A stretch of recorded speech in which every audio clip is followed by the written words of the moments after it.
ইসলাম হলো শান্তি, আর এই শান্তি একটা পুরুষের জন্য নারী সর্বোচ্চ শান্তি। যেমন নারীর মাধ্যমে আমরা সৃষ্টি হয়েছি, সেই নারী আমাদেরকে লালন পালন করেছেন, দিয়েছেন আদর ভালোবাসা সকল কিছু। তেমনই ভাবে আপনি যখন শিশু থেকে কিশোর যৌবনে পদার্পণ করেন, তখন আপনার চিন্তা চেতনা সকল কিছুই একটা নারীর আসক্ত বা পাগল হয়ে যান।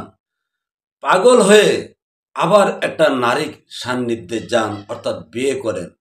বিয়ে করে ওই নারীর মধ্যে আপনার বাকি জীবনের সুখ শান্তি আনন্দ সকল কিছুই তার মধ্যে খুঁজেন, এবং সেই আনন্দ উপভোগ করে আবার আপনি সন্তান জন্ম দেন। সেই সন্তান লালন পালন বরণ পোষণ সকল কিছু করেন সেই নারীকে নিয়ে।